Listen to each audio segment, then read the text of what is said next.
Now next topic है आपका heating effect of electric current. Heating effect का मतलब क्या है? यानी इलेक्ट्रिक करंट की हेल्प से हम हीट प्रोड्यूस कर रहे हैं। आपने जैसे कई बार देखा हो, अगर सपोज कोई बल्ब है, वो 1-2 घंटे से ग्लो हुआ हुआ है, तो क्या होगा कुछ देर के बाद? अब उसका आप हाथ लगाओगे तो कैसा लगेगा? गर्म लगेगा। यानी आप तो इलेक्ट्रिक करंट दे रहे थे उसे, वो हीट अप हो गया। या कोई भी अप्लायंस, अगर आप थोड़े ज्यादा टाइम के लिए 15 से 20 मिनट बाद अगर आप यूज कर रहे हो, 15-20 मिनट के लिए कॉन्स्टेंटली आपने यूज कर लिया उसे, तो उसके बाद आप देखोगे वो हीट अप हो जाएगा।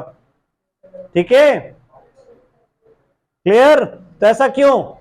यानी जब आपकी वायर में करंट फ्लो हो रहा है तो वो क्या प्रोड्यूस कर रहा है? हीट। अब ये हीट प्रोड्यूस कैसे हो रही है बताओ? वायर के अंदर क्या फ्लो होते हैं? इलेक्ट्रॉन्स। अब इलेक्ट्रॉन्स क्या कितने हैं? बहुत सारे हैं। और कैसे फ्लो होते हैं? वो एक दूसरे को कोलाइड करते हैं, फोर्स लगाते हैं एक दूसरे के ऊपर, और फिर वो मूव होते रहते हैं। तो उस कोलिजन की वजह से क्या प्रोड्यूस होती है? हीट। आप अपने हैंड्स अगर रब करोगे तो क्या हो जाएंगे? हीट अप हो जाएंगे। तो वैसे ही आपके इलेक्ट्रॉन्स मूव कर रहे हैं, एक दूसरे से टकरा के, रगड़ के आगे जा रहे हैं। क्लियर? तो उससे वायर में आपकी हीट अप प्रोड्यूस हो जाएगी। अब कितनी अमाउंट ऑफ हीट प्रोड्यूस होगी, ये किन फैक्टर्स के ऊपर डिपेंड करेगा? कितना रेजिस्टेंस है वहां पे, ये सबसे मोस्ट इंपॉर्टेंट पॉइंट। कितना रेजिस्टेंस और कितना तेजी हम करंट को वहां फ्लो करवा रहे हैं, तेज। क्लियर? तो जितना ज्यादा अमाउंट ऑफ करंट, अब हम rate of flow of electrons को किससे डिनोट करते हैं? करंट से। तो जितना ज्यादा अमाउंट ऑफ करंट होगा उतना ज्यादा वहां पे हीट प्रोड्यूस होगी। और तीसरा फैक्टर आपका टाइम, यानी कितनी ज्यादा देर के लिए आप, अगर आपने ग्लो करके बंद कर दिया बल्ब, तो उतने में तो ज्यादा हीट अप नहीं हो पाएगा। क्लियर? इवन आपकी जो वायर्स है, देखो, अब आप कहोगे सर बल्ब तो आपने बोला 1 घंटे में क्या हो गया? हीट अप हो गया। वायर्स के अंदर तो कॉन्स्टेंटली करंट चलती रहती है, वो क्यों नहीं हीट हो गई? वो क्यों नहीं आग लग गई वहां पे? क्यों बताओ? क्योंकि उनका रेजिस्टेंस कम है। जितने अप्लायंस थे, याद करो मैंने बताया था, जितने अप्लायंस हम यूज करते हैं उनमें ज्यादा रेजिस्टेंस होता है, वायर्स में कम रेजिस्टेंस होता है। क्योंकि वायर का सिर्फ काम है एक जगह से दूसरी जगह करंट को ले जाना। रेजिस्टेंस कम होगा तो जल्दी करंट पहुंचेगा ना। क्लियर? तो वायर्स में रेजिस्टेंस कम होता है, जिसकी वजह से उनका टेम्परेचर कम रहता है, मतलब हीट ज्यादा प्रोड्यूस में नहीं होती। क्लियर? नहीं तो आपकी वायर्स वगैरह भी जलने लग जाए। फर्दर हम एक और चीज बताता हूं, यही कि हम वायर्स जनरली वॉल्स के अंदर पुट करवाते हैं, बाहर की तरफ नहीं। क्यों? अच्छी नहीं लगती, डिजाइन है ये पहले से ऐसा। हाँ, वायर्स दीवार के अंदर क्यों नहीं करते? और आजकल वो एक वायर की ऐड आती है ना, कौन सी? Wire that don't catch fire, Hrithik Roshan वाली।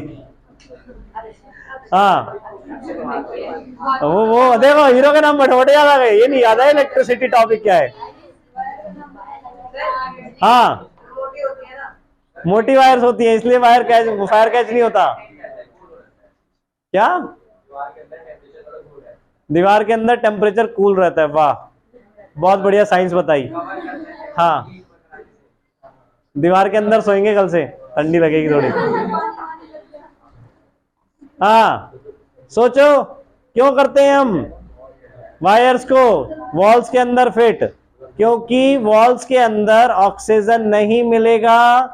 अगर एक्सीडेंटली फायर भी कैच होता है तो वो फायर सरवाइव नहीं कर पाएगा बिकॉज ऑफ लेस ऑक्सीजन या नो ऑक्सीजन।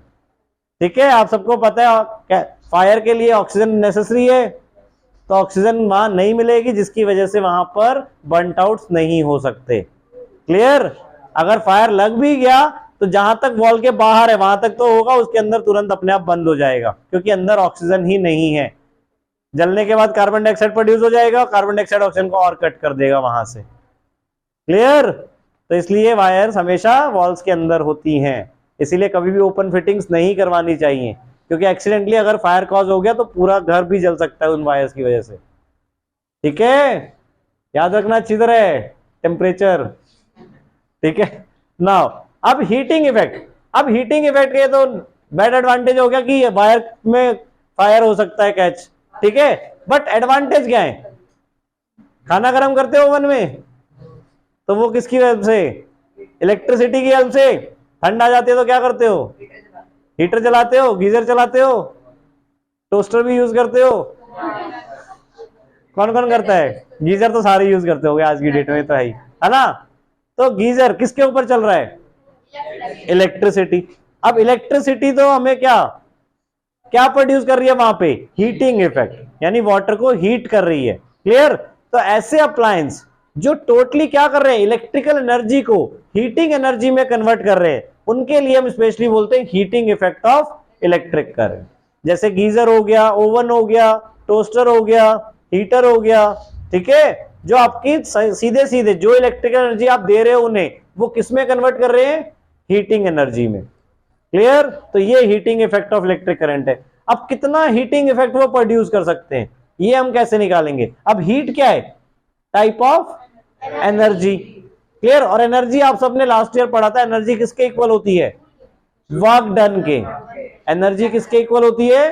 वर्क डन के। आपने पोटेंशियल का फॉर्मूला पढ़ा था, पोटेंशियल इक्वल्स टू क्या था formula? Work done upon charge. यानी जब हमने पोटेंशियल में किसी चार्ज को मूव करवाया, तो जितना अमाउंट ऑफ वर्क डन हमने वहां किया था उसके अकॉर्डिंग पोटेंशियल आता था। तो अगर हम इससे वर्क डन का फॉर्मूला बनाए, तो वर्क डन इक्वल्स टू क्या हो जाएगा? V into Q. V clear है सबको? क्या है यहाँ पे? पोटेंशियल। Q क्या है? चार्ज। पोटेंशियल को वोल्टेज भी बोलते हैं, ठीक है, बट इलेक्ट्रिसिटी की टर्म्स में पोटेंशियल ही बोलेंगे। क्लियर? जो हम घरों में वोल्टेज बोलते हैं वो पोटेंशियल ही होता है आपका। क्लियर? नाउ वर्क डन का फॉर्मूला क्या बन गया? We Q. अब फर्दर V को ओम्स लॉ से हम क्या लिख सकते हैं? V को ओम्स लॉ से I R. V equals to I R. और चार्ज को करंट की टर्म्स में अगर हम लिखना चाहें तो क्या लिख सकते हैं? I T. I equals to Q by T था आपका, तो Q इक्वल्स टू क्या बन जाएगा? I T. तो यहाँ पे फाइनल फॉर्मूला क्या बन गया? देखो, I into I square R T, ये मल्टीप्लाई हो रहे दोनों, तो वर्क डन ये बन गया हमारा। यानी इतना इलेक्ट्रिकल एनर्जी आप उसे दे रहे हो। और अगर कोई अप्लायंस ऐसा है जो क्या कर रहा है? इलेक्ट्रिक करंट को किसमें कन्वर्ट कर रहा है? एनर्जी को हीट एनर्जी में, तो उतनी हीट एनर्जी वो वहां पे प्रोड्यूस करेगा। सो हीटिंग एनर्जी का भी फॉर्मूला, हीट एनर्जी का फॉर्मूला भी यही हो गया, आई स्क्वायर आर टी। और इसको हम एक स्पेशल नेम से भी जानते हैं, that is joules law of heating. Joules law of heating, that is जो हीट प्रोड्यूस होगी हमारे किसी भी रजिस्टर में या वायर में, वो डायरेक्टली प्रोपोर्शनल होगी square of the current flowing through it. यानी जितना करंट उसमें फ्लो कर रहा है उसके स्क्वायर। और सेकेंड, जितना रेजिस्टेंस है। एंड थर्ड थिंग, जिसका जितना टाइम, यानी जितने ज्यादा टाइम के लिए आप यूज करोगे उतना ज्यादा हीटिंग इफेक्ट आपका प्रोड्यूस होता जाएगा वहां पे। क्लियर? इसका और फॉर्मूले क्या क्या हो सकते हैं? अब देखो फर्दर हम अगर यहीं से देखें तो वी आई टी भी आपका एक फॉर्मूला बन सकता है इसका। ठीक है? और क्या फॉर्मूला बन सकता है? V I T. और एक और formula V square by R into T. Ohm's law की हेल्प करके आप हेल्प से मतलब ये फॉर्मुलेस बना सकते हो। ठीक है? या देखो कैसे बने, आई स्क्वायर आर टी था, अब इसमें हमने आई आर अलग कर लिया, आई टी ऐसे, तो आई आर हमारा क्या था? वी, तो वी आई टी बन गया। देखो क्लियर? अब आई की जगह अगर हमने क्या डाल दिया? V by R, Ohm's law से ही। ओम्स लॉ सबको क्लियर है? V equals to I R. तो ओम्स लॉ से ही हमने वी बाय आर डाल दिया आई की जगह पे, तो क्या फॉर्मूला बन गया? V square by R into T. ठीक है ना? तो तीन इंपॉर्टेंट फैक्टर्स जो हीटिंग एनर्जी डिसाइड करेंगे, that is current, resistance and time, कि कितने टाइम के लिए वहां पे फ्लो हो रहा है। क्लियर हो गए? Joules law of heating. Now example 12.10 बेटा। अब देखो इसमें क्या गिवन है, 12.10 या 11.10 अपने नई बुक के according. N electric iron consumes energy at a rate of 840 what. अब देखो इसमें पावर भी हमें दिया हुआ है, तो पहले पावर के फॉर्मूले पे भी आ जाते हैं। पावर देखो, पावर क्या होता है? ये लास्ट ईयर भी आपने पढ़ा था, power equals to work done upon time या एनर्जी अपॉन टाइम। अभी आपने हीटिंग एनर्जी के तीन फॉर्मूले देखे, कौन कौन से? एक था आई स्क्वायर आर टी, एक था V square by R into T और एक वी आई टी। ठीक है, तो पावर के भी आपके तीन फॉर्मूले बन जाएंगे। क्या क्या, देखो टी टी सब में कैंसिल आउट हो गया, तो पावर के तीन फॉर्मूले क्या क्या हैं, I square R, V square by R और वी आई। ठीक है, ये तीन फॉर्मूले। अब बोलोगे सर तीन फॉर्मूले क्यों हैं, एक फॉर्मूले से काम चला लेते। हमें कंडीशंस के अकॉर्डिंग यूज करने हैं, जहां पे हमें जो वैल्यूज दी हुई हैं उसके अकॉर्डिंग। क्लियर। अब जैसे मैंने बोला पैरेलल में क्या डिवाइड होता है, करंट डिवाइड होता है पैरेलल में, और क्या सेम रहता है। तो कभी आपको सपोज एक पैरेलल कॉम्बिनेशन आ गया और उसमें इंडिविजुअल पावर निकालनी है, तो आप वहां पे पोटेंशियल का फॉर्मूला यूज करोगे और रेजिस्टेंस का फॉर्मूला यूज करके निकाल लोगे पावर इंडिविजुअल वाले का। और सीरीज में क्या होता है, करंट सेम रहता है, तो सीरीज वाले में कभी इंडिविजुअल निकालना है तो करंट वाला फॉर्मूला और रेजिस्टेंस वाला फॉर्मूला यूज करके निकाल सकते हो। टोटल पावर निकालनी है तो V इंटू आई करके हम टोटल पावर निकाल लेंगे। सो पावर का फॉर्मूला भी क्लियर है तीनों आपको। ठीक है, नाउ पावर की एसआई यूनिट क्या होती है, लास्ट ईयर पढ़ी थी आप सबने, वॉट। ठीक है, और एनर्जी की एसआई यूनिट जूल। तो वर्क डन की हो या हीटिंग एनर्जी की हो तो एनर्जी आपकी यूनिट जूल ही रहेगी। ठीक है, क्लियर हो गया। नाउ एग्जांपल 10th में अब क्या गिवन है, हमें ध्यान से देखो। An electric iron consumes energy at a rate of 840 watt when heating is at maximum rate and 360 watt when the heating is at the minimum. यानी पावर उसकी 840 वॉट होती है जब वो मैक्सिमम हीट कर रहा है, और मिनिमम में उसकी पावर क्या हो जाती है 360। ठीक है, एक मिनट रुको, उधर बैठ जाओ चेयर पे। हाँ, अब यहाँ पे पावर क्या आपकी 840 वॉट है मैक्सिमम। ठीक है, और पावर मिनिमम कितनी है 360 वॉट, और पोटेंशियल आपको कितना गिवन है 220 वोल्ट। आपको क्या निकालना है, what are the current and resistance in each case. तो करंट और रेजिस्टेंस निकालने दोनों हमें, तो पहले पावर और पोटेंशियल हमें दिया हुआ है, करंट निकालना है, तो कौन सा फॉर्मूला यूज करें इन तीनों में से, power equals to V I. Clear. तो पहले हम करंट मैक्सिमम वाला कर रहे हैं, तो 840 ले लिया हमने पावर, वी हमारा 220 और आई, सो आई इक्वल्स टू क्या हो जाएगा 840 अपॉन 220, 220 यहां शिफ्ट कर दिया। क्लियर है। नाउ इसको सॉल्व कर लेंगे, 0 0 कैंसिल, 42 11 और समहाउ कितना आ जाएगा ये 3.33 पे आया, 9 बचा तो 8, 3.88 एम्पेयर यहां तक आया। इसी तरह दूसरे वाला बेटा, दूसरे वाला मिनिमम पे, तो अगेन फॉर्मूला यही यूज करना है हमें। सो क्या हो जाएगा, पावर की value 360, potential 220, so I equals to 360 by 220, कितना आ जाएगा ये 18/11 यानी 1.66 या 67 कर देंगे हम उसे। और क्या निकालना था हमें दोनों केस में, रेजिस्टेंस। तो रेजिस्टेंस का फॉर्मूला देखो, अब रेजिस्टेंस हम किसी भी, अब देखो रेजिस्टेंस हम इस वाले फॉर्मूले से निकालेंगे, किससे, वी स्क्वायर बाय आर वाले से। ठीक है, तो power equals to V square by R, so R equals to क्या हो जाएगा वी स्क्वायर बाय पी। तो एक बार वी मैक्सिमम वाला डाल दिया, सॉरी पावर मैक्सिमम वाला डाल दिया, वी तो दोनों केस में क्या है 220। क्लियर, दोनों रेजिस्टेंस निकालने हैं हमें, एक बार पावर मैक्सिमम पे और एक बार पावर मिनिमम पे। हो जाएगा सॉल्व। वी स्क्वायर का मतलब वी को दो बार मल्टीप्लाई लिखना बेटा, 220 इंटू 220।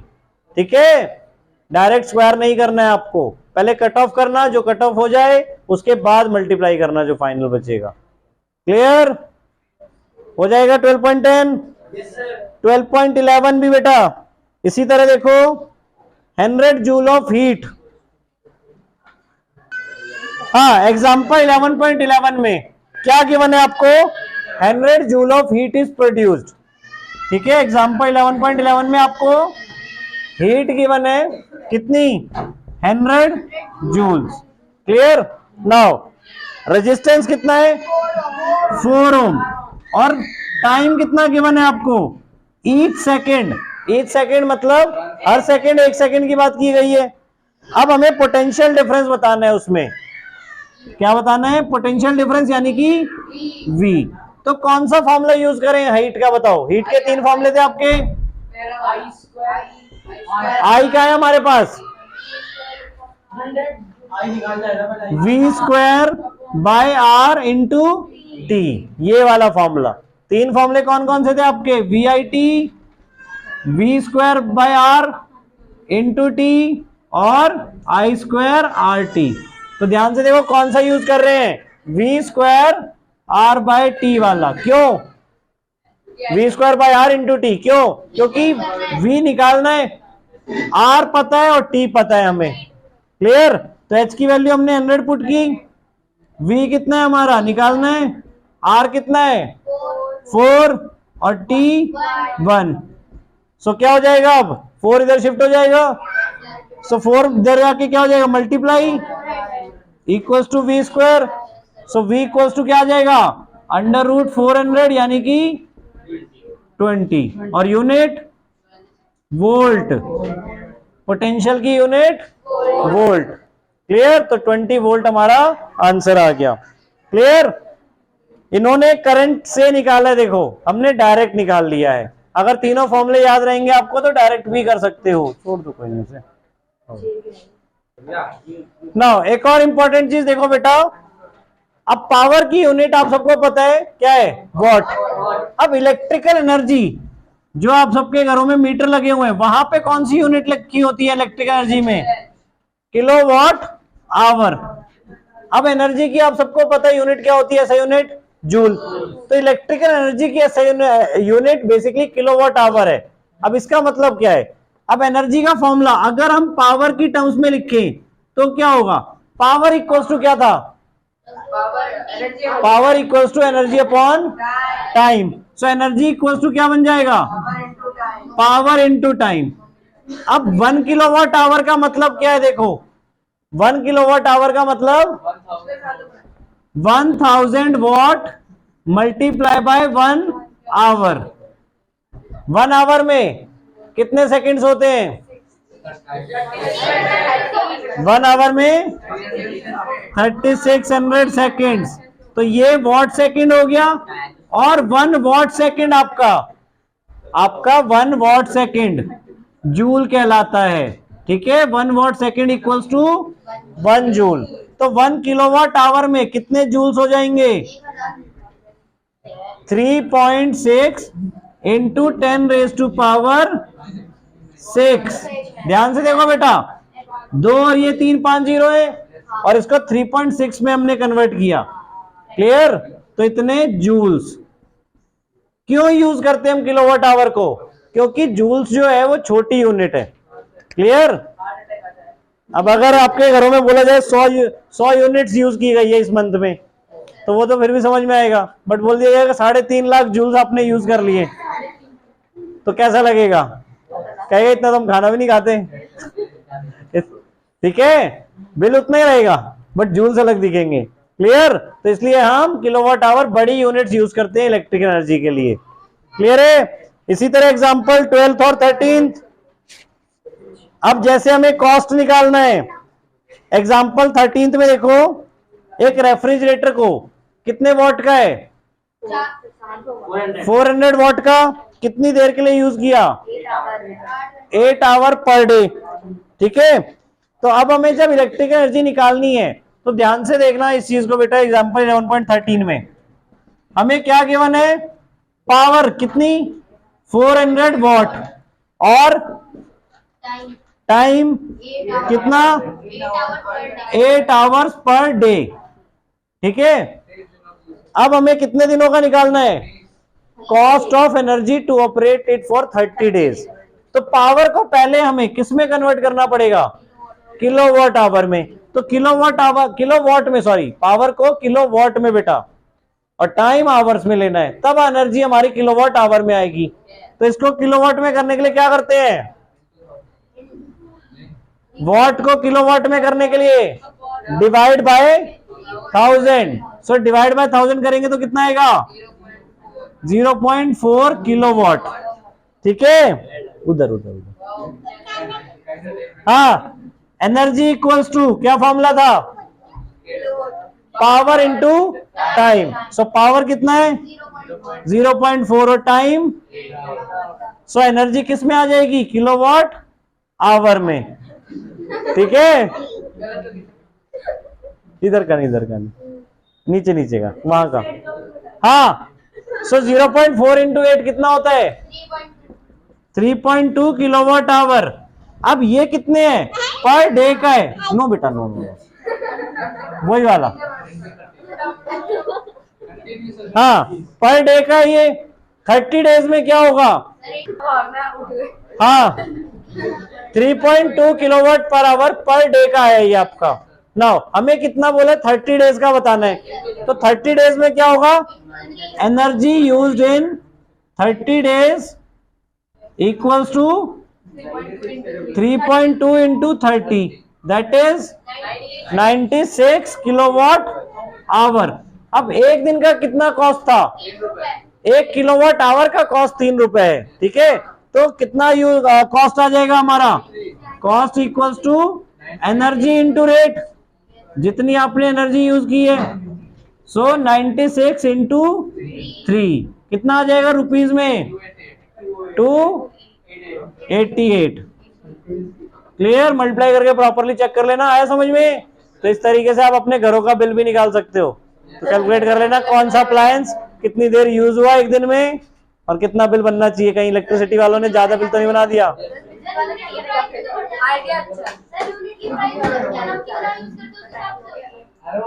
हाँ, वो भी चेंज होती रहती है ना, वो अलग स्केल होता है कि कम यूनिट यूज करोगे तो रेट भी कम लगेगा, ज्यादा यूनिट यूज करोगे तो ज्यादा रेट लगेगा। ठीक है, हाँ, cost equals to energy into rate. Clear? Now homework बेटा, चैप्टर आपका यहाँ पे फिनिश हो गया। सारे intext questions, back exercise questions सब कंप्लीट करने हैं। ठीक है, वो भी रिवीजन में सारा कर लो। नेक्स्ट क्लास में एक बार कंप्लीट रिवीजन ले लेंगे और फिर टेस्ट। ठीक है।